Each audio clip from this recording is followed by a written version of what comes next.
Desarrolló su ministerio de profeta en tiempos muy difíciles. Dirigió su mensaje a judíos abatidos por el cautiverio en las hostiles calles de Babilonia. Así como Jeremías advertía a los ciudadanos de Jerusalén sobre la venida de la destrucción de la ciudad, Ezequiel predicaba el mismo mensaje a los cautivos de Babilonia, aun cuando éste se encontraba a cientos de kilómetros lejos de Jerusalén. Ezequiel, el cuarto libro de los profetas mayores, es conocido como un libro de misterio, ya que contiene mucho lenguaje figurado que es difícil de interpretar, pero también posee muchas enseñanzas que son claras y de gran valor. Hoy vamos a iniciar el estudio de este libro en su primera parte, como continuación del estudio de los profetas mayores.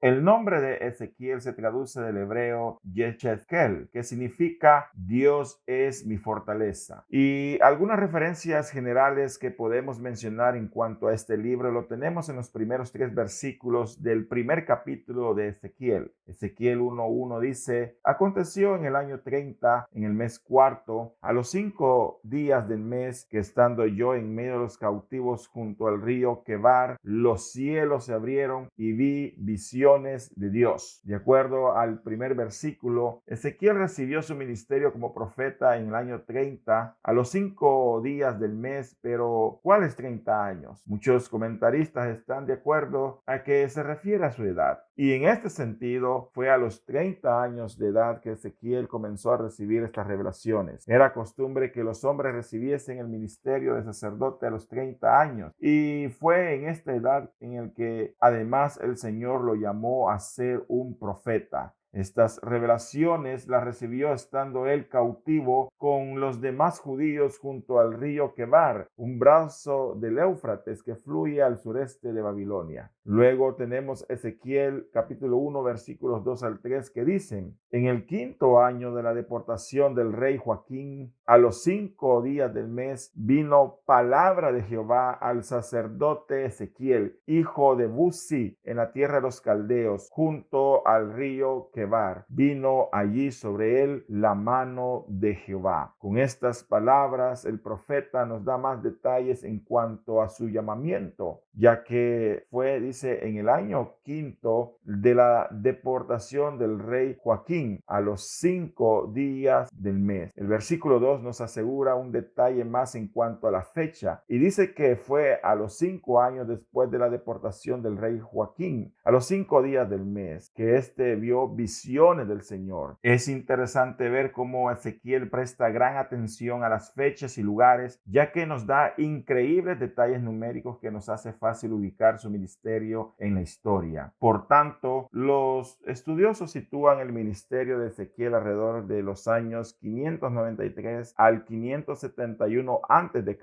un periodo de 22 años que incluye la culminación de la caída de Jerusalén. Este profeta se conoce como Ezequiel, hijo de Buzi, y este era sacerdote. Y fue a sus 30 años de edad que el Señor lo llamó al ministerio de profeta. Ahora, si consideramos otros datos, definitivamente podríamos decir que Ezequiel desarrolló su ministerio entre los años 593 al 571 a.C., tiempo en el cual se especula que se escribió el mismo. En cuanto a la temática, podemos decir que gira alrededor de un profeta que ve visiones del juicio de Dios hacia Israel y las naciones, así como la futura restauración de Israel. También podemos decir que Ezequiel estuvo en el segundo grupo de deportados a Babilonia. Allá en el segundo libro de Reyes, capítulo 24, versículos 12 y 14, se nos dice: entonces salió Joaquín, rey de Judá, al rey de Babilonia, y lo prendió el rey de Babilonia en el 8.º año de su reinado, y llevó en cautiverio a toda Jerusalén, a todos los príncipes y a todos los hombres valientes, hasta 10,000 cautivos, y a todos los artesanos y herreros. No quedó nadie excepto los pobres del pueblo de la tierra. Aquí en este libro se nos habla de esta segunda grande deportación que ocurrió en los tiempos del rey Joaquín, y entre los cuales estuvo el profeta Ezequiel. Y además de todo esto, también podemos decir que Ezequiel tuvo una esposa, la cual lamentablemente murió durante el tiempo del exilio, y eso lo podemos ver allá en Ezequiel capítulo 24, versículos que van del 15 al 16. Así que estos son algunos antecedentes generales que podemos decir en cuanto al libro de Ezequiel. Ahora, si hablamos un poco acerca del estilo literario del libro del profeta Ezequiel, diríamos en primer lugar de que presenta un estilo profético, escrito en prosa casi en orden cronológico. Sin embargo, también este libro se caracteriza por presentar un estilo literario apocalíptico. Se conoce como estilo literario apocalíptico a un conjunto de expresiones literarias surgidas en la cultura hebrea y cristiana durante el período helénico y romano, desde el siglo II a.C. hasta mediados del siglo II después de Cristo. Este estilo literario se expresa con un mensaje profético a través de símbolos y en ocasiones difíciles metáforas. Este tipo de literatura apocalíptica posee las siguientes características. En primer lugar, posee un mensaje que se transmite a través de símbolos y visiones. En segundo lugar, aparece la presencia de un mensajero celestial que declara o interpreta el significado de dichos símbolos. Además, la fuerza del mensaje es profética. Y en cuarto lugar, podríamos decir que esta literatura se escribió primordialmente en un entorno exílico. En este sentido, podemos clasificar a algunas partes del libro de Daniel, Zacarías y Ezequiel, junto con todo el libro de Apocalipsis, como lenguaje o literatura apocalíptica. Toda la literatura apocalíptica es profética, pero no toda literatura profética es apocalíptica. Otras obras apocalípticas que no son consideradas como escrituras inspiradas por Dios son el libro cuarto de Esdras, Enoc, los testamentos de los 12 patriarcas, Apocalipsis de Baruch, los oráculos sibelianos, entre otros.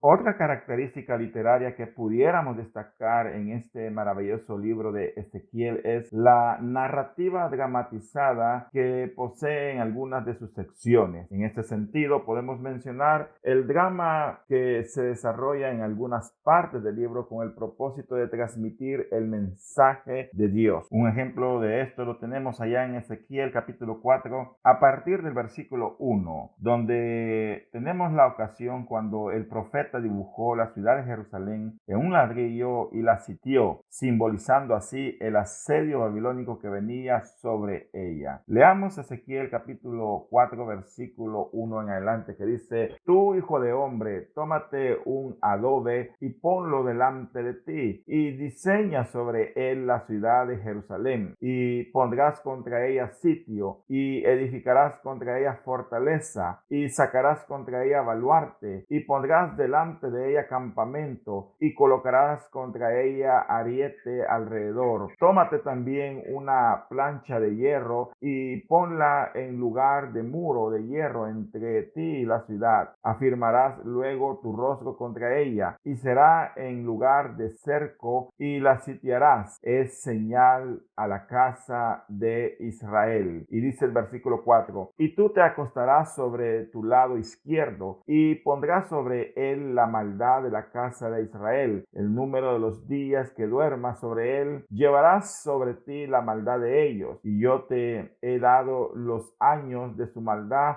por el número de los días, 390 días, y así llevarás tú la maldad de la casa de Israel. Cumplidos estos, te acostarás sobre tu lado derecho por segunda vez, y llevarás la maldad de la casa de Judá 40 días, día por año te lo he dado. Al asedio de Jerusalén afirmarás tu rostro, y descubierto tu brazo profetizarás contra ella. Y he aquí, he puesto sobre ti ataduras, y no no te volverás de un lado a otro hasta que hayas cumplido los días de tu asedio. Así dice Ezequiel capítulo 4, los versículos que van del 1 al 8. A través de esta dramatización, el Señor le ordena a su profeta que se acueste primero sobre su lado izquierdo y luego, después de ciertos días, sobre su lado derecho, para simbolizar el pecado de Israel y Judá, que tenía que ser castigado a través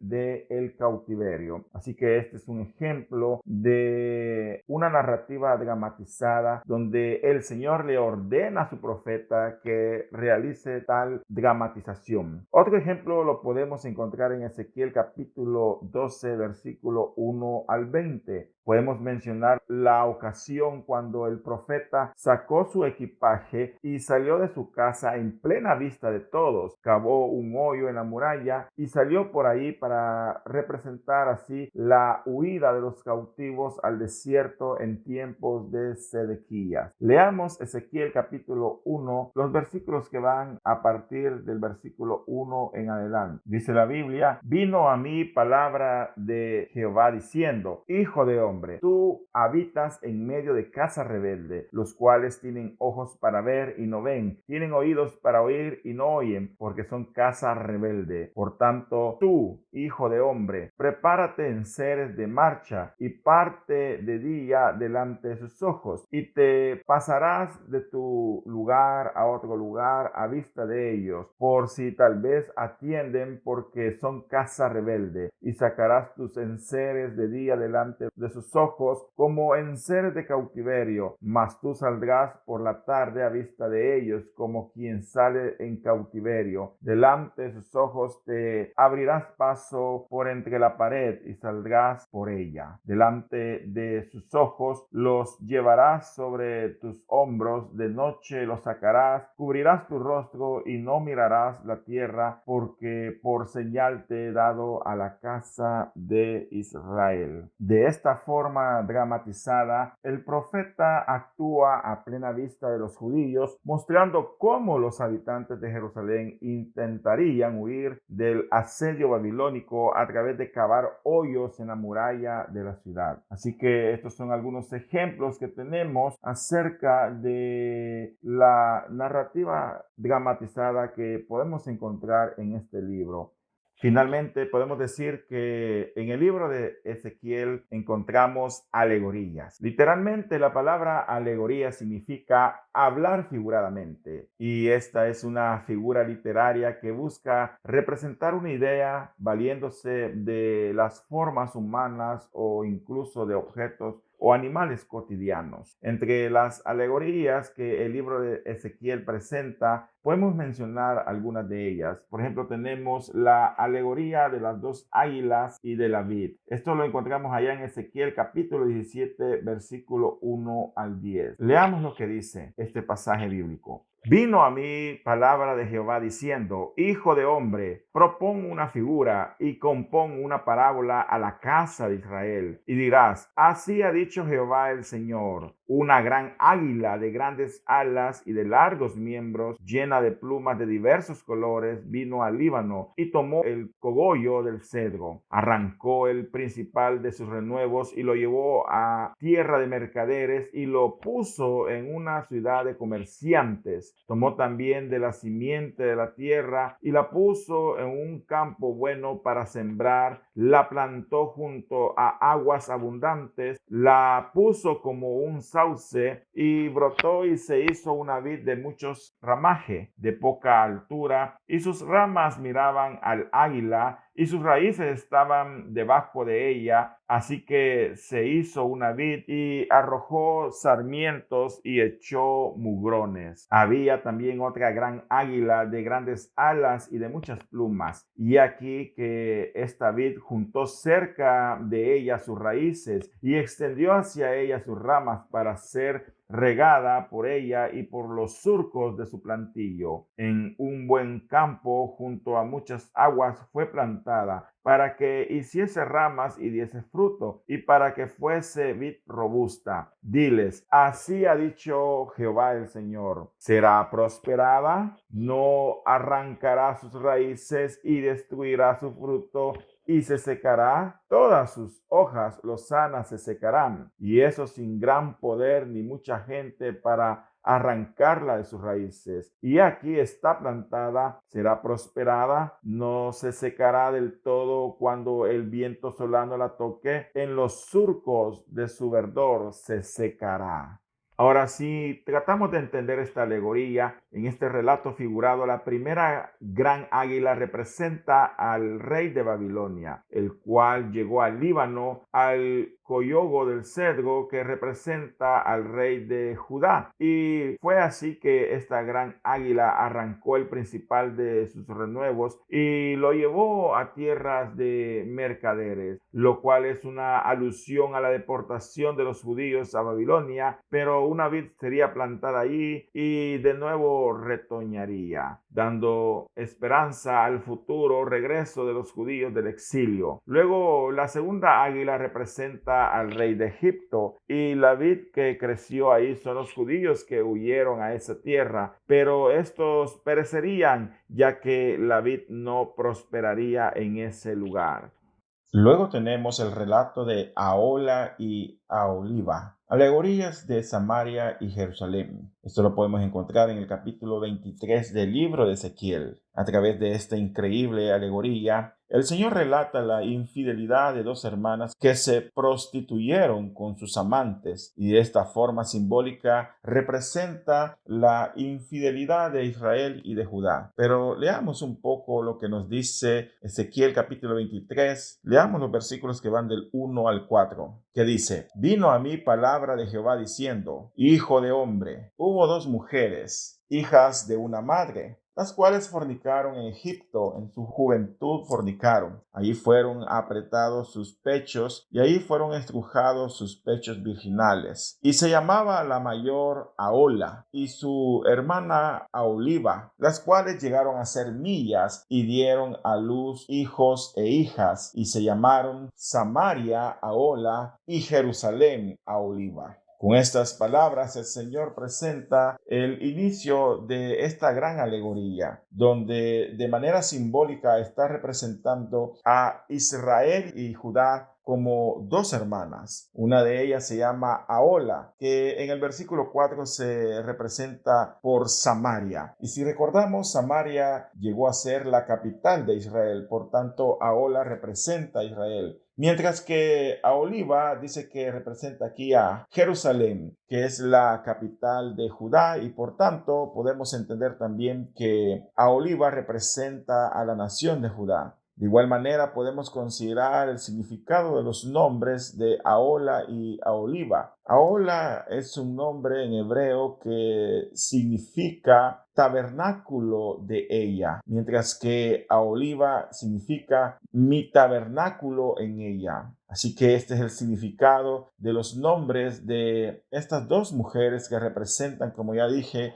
a la nación de Israel y la nación de Judá. Ahora, el Señor continúa su relato allá en el versículo 5 de este mismo capítulo, y del versículo 5 al 10 describe la infidelidad de Israel y el final que tuvo por causa de sus pecados. Leamos: Y Ahola cometió fornicación aún estando en mi poder, y se enamoró de sus amantes los asirios vecinos suyos, vestidos de púrpura, gobernadores y capitanes, jóvenes codiciables todos ellos, jinetes que iban a caballo, y se prostituyó con ellos, con todos los demás escogidos de los hijos de los asirios, y con todos aquellos de quienes se enamoró. Se contaminó con todos los ídolos de ellos. Y no dejó sus fornicaciones de Egipto, porque con ellas se echaron en su juventud. Y ellos comprimieron sus pechos virginales y derramaron sobre ella su fornicación, por lo cual la entregué en manos de sus amantes, en manos de los hijos de los asirios, de quienes se había enamorado. Ellos descubrieron su desnudez, tomaron sus hijos y sus hijas, y a ella mataron a espada, y vino a ser famosa entre las mujeres, pues en ella hicieron escarmiento. Con estas palabras, el Señor de manera alegórica describe la infidelidad de la nación del norte, la nación de Israel, y cómo por consecuencia de sus pecados vino la ruina sobre ellos, ya que fueron invadidos por los asirios,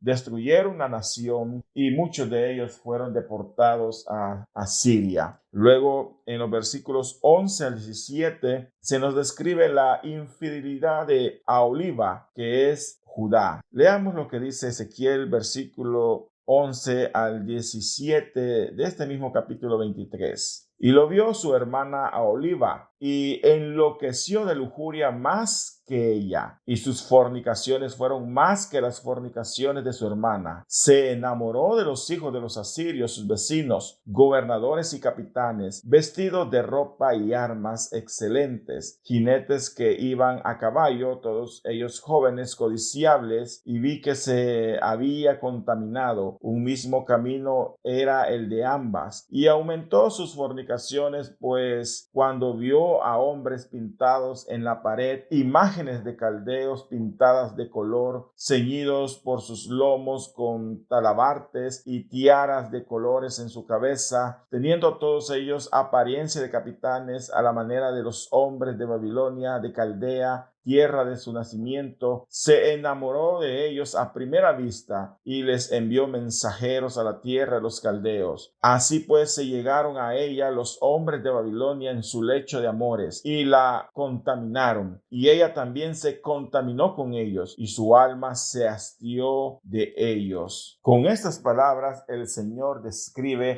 la infidelidad de Judá. Increíblemente, a pesar de que Judá había sido testigo de la ruina que había venido sobre la nación del norte, la nación de Israel, su nación hermana, a pesar de que vieron el terrible juicio de Dios que vino sobre ellos por causa de sus pecados, Judá perseveró aún en peores pecados, y por esa causa el Señor decidió traer también sobre ellos la ruina total, la terrible invasión de Babilonia que terminó con la destrucción de la ciudad, y muchos de ellos fueron muertos a espada por el hambre y otros tantos fueron deportados. Pero esto lo dice allá en los versículos 22 al 24 de este capítulo 23 del libro de Ezequiel. Leamos y continuemos leyendo lo que esta alegoría nos presenta. Dice la palabra de Dios: por tanto, Aholiba, así ha dicho Jehová el Señor: he aquí que yo suscitaré contra ti a tus amantes, de los cuales se hastió tu alma, y les haré venir contra ti en derredor, los de Babilonia y todos los caldeos, y los de Pecot, Zoa y Coa, y todos los asirios, y todos los de Asiria con ellos, jóvenes codiciables, gobernadores y capitanes, nobles y varones de renombre, que montan a caballo todos ellos. Y vendrán contra ti carros, carretas y ruedas, y multitud de pueblos, escudos, paveses y yelmos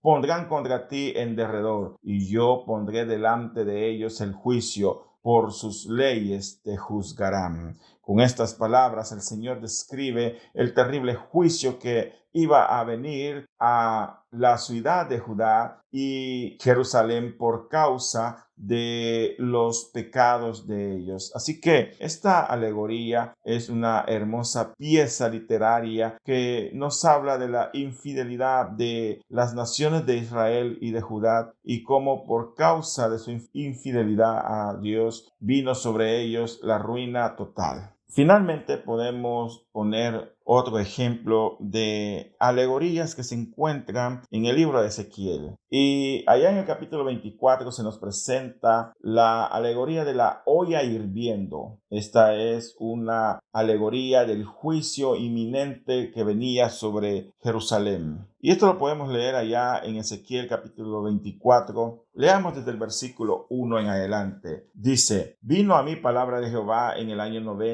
en el mes 10, a los 10 días del mes, diciendo: hijo de hombre, escribe la fecha de este día. El rey de Babilonia puso sitio a Jerusalén este mismo día, y habla por parábola a la casa rebelde y diles: así ha dicho Jehová el Señor: pon una olla, ponla y echa también en ella agua. junta sus piezas de carne en ella, todas buenas piezas, pierna y espalda, llénala de huesos escogidos, toma una oveja escogida, y también enciende los huesos debajo de ella, haz que hierva bien, cuece también sus huesos dentro de ella. Hasta el versículo 5 hemos leído. Y de esta manera alegórica, el Señor representa el juicio terrible que iba a venir sobre la nación de Judá, ya que era en ese mismo momento, tal y como el Señor se lo dice a su profeta, que Babilonia había sitiado la ciudad de Jerusalén. Ese mismo día el sitio había sido colocado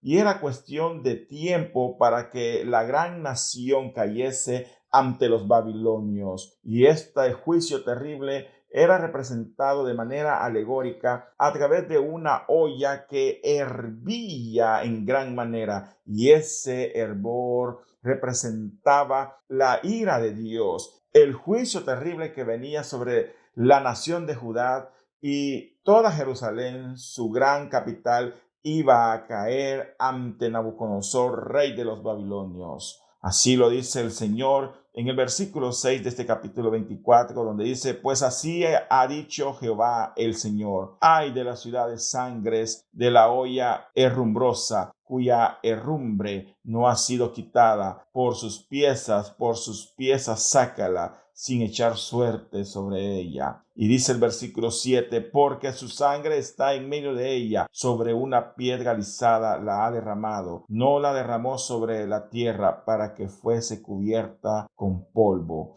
De esta manera el Señor anuncia ese terrible juicio que estaba a punto de venir sobre la nación de Judá. Su capital iba a ser destruida y muchos de los judíos iban a ser muertos a espada, otros tantos iban a morir por hambre, muchos de ellos iban a ser deportados y la ciudad sería reducida a ceniza. Y todo esto era por causa de sus pecados, porque no habían obedecido la voz de Dios a través de sus profetas, no habían obedecido la ley de Moisés y como consecuencia sus pecados los habían alcanzado.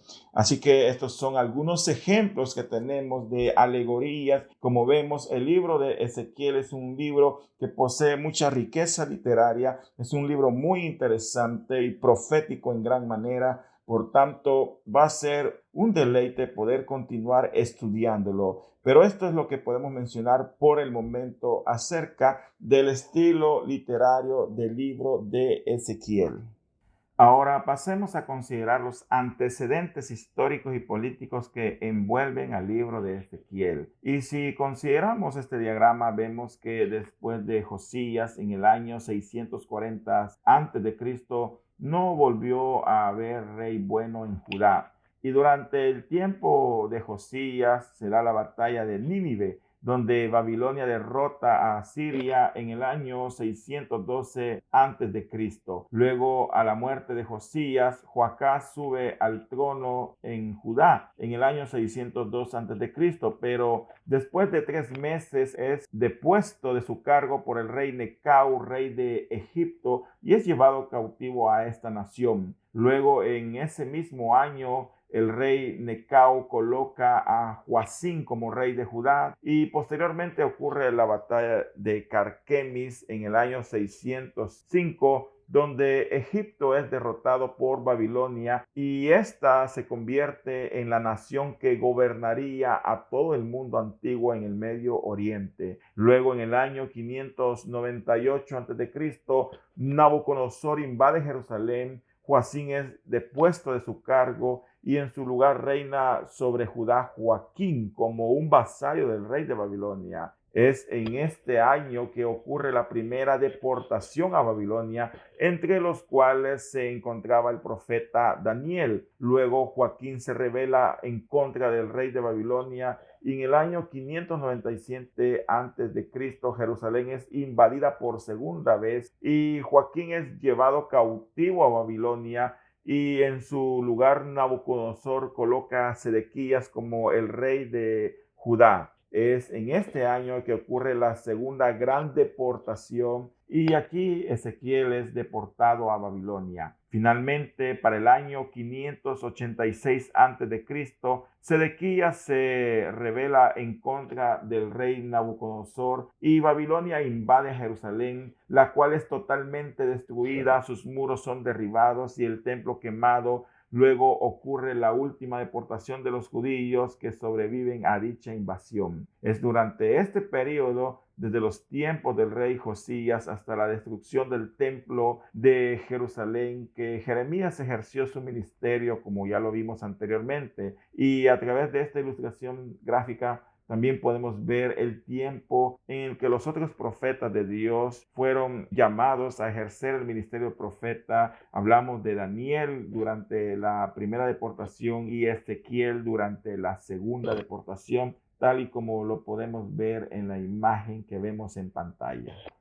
Otra cosa que podemos mencionar acerca del libro de Ezequiel es que este posee ciertas similitudes entre las visiones que el profeta recibió y las que Juan recibió en su momento cuando escribió el libro de Apocalipsis. Y en primer lugar podemos hablar acerca de la similitud entre los seres vivientes que Ezequiel vio allá en el capítulo 1 y los que Juan describe en Apocalipsis capítulo 4. En ambos libros se mencionan los seres vivientes, que es una especie de raza angelical. No obstante, estos poseen algunas diferencias, no son 100% iguales, pero sí llama la atención que en ambos casos se les llama los seres vivientes. Otra similitud que podemos encontrar entre ambos libros es Gog y Magog. En el libro de Ezequiel, en el capítulo 38, se nos habla acerca de la invasión de varias naciones, entre ellas Gog y Magog, que se realizará en el futuro a Israel. Esto aparece a partir del capítulo 38 del libro de Ezequiel y se conoce como la guerra de Gog y Magog. Sin embargo, allá en Apocalipsis capítulo 20 vuelve a aparecer este término, aunque definitivamente está hablando de dos momentos diferentes en la historia de la humanidad. El Gog y Magog de Apocalipsis capítulo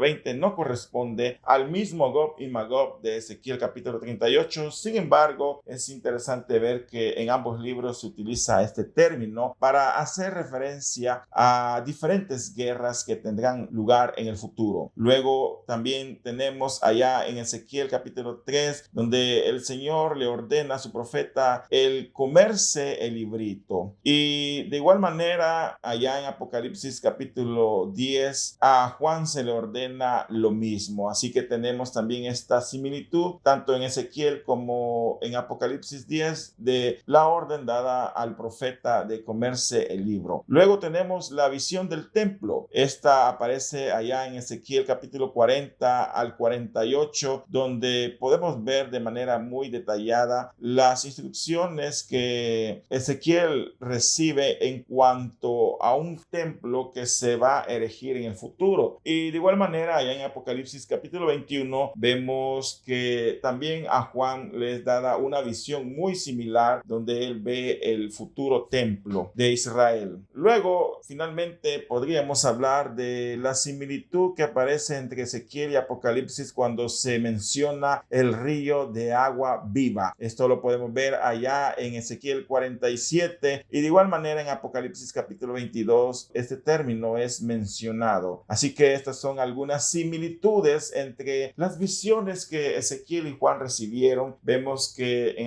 de alguna manera tienen cierta similitud las unas con las otras, aunque definitivamente en ocasiones no corresponde a lo mismo. Pero sí, este es un punto que queríamos hacer notar con respecto al libro de Ezequiel. Finalmente podemos hablar acerca del bosquejo que el libro de Ezequiel presenta y podríamos dividirlo en 4 secciones principales. La primera son las profecías en contra de Judá y Jerusalén. Allá en el capítulo 1 hasta el capítulo 3 podemos encontrar todo lo concerniente al llamamiento de Ezequiel. El capítulo 4 hasta el capítulo 7 podemos encontrar el derrocamiento de la nación de Judá. Los capítulos 8 al 11 nos hablan del del pecado y el destino de Jerusalén. Los capítulos que van del 12 al 19 nos hablan de la necesidad moral del cautiverio, y los capítulos 20 y 24 nos hablan acerca de la inminente invasión de Jerusalén. La segunda sección podría ser las profecías que están dirigidas en contra de naciones extranjeras. Por ejemplo, el capítulo 25 encontramos las profecías que van en contra de Amón, Moab, Edom y Filistea. Los capítulos que van del 26 al 28 nos habla acerca de las profecías que están en contra de Tiro. El capítulo 28 nos habla de profecías dirigidas en contra de Sidón. Y finalmente, los capítulos que van del 29 al 32 nos habla acerca de las profecías en contra de Egipto. Una tercera sección podríamos decir que son las profecías relativas a Israel. Allá en el capítulo 33 encontramos el famoso deber del atalaya. El capítulo 34 nos advierte acerca de las profecías que está en contra de los pastores negligentes. Luego, los capítulos que van del 35 al 36 nos habla de un Israel fructífero. En el capítulo 37 encontramos el valle de los huesos secos. Y finalmente, allá entre los capítulos 38 y 39 encontramos las profecías de Gog y Magog. Y podemos decir que el libro termina con una cuarta sección que va del capítulo 40 al 48, donde nos habla de la visión del nuevo templo de Jerusalén. Así que de esta manera nosotros pudiésemos bosquejar el libro de Ezequiel en estas cuatro secciones que estamos viendo en nuestra pantalla. Así que es un libro maravilloso en gran manera, un libro que vamos a continuar estudiando. Vamos a entrar en más detalle en cuanto a las visiones y profecías que este libro tiene, pero eso lo haremos en la próxima oportunidad. Por hoy vamos a darle gracias a Dios por esta oportunidad que nos dio de haber iniciado este interesante estudio del libro de Ezequiel. Oremos. Padre amado que estás en los cielos, gracias te damos, Señor, por esta oportunidad en la cual nos permitiste haber iniciado este estudio. Te pedimos, Señor, que nos bendigas, que nos ayudes con este estudio para poder comprender, para poder entender, Señor,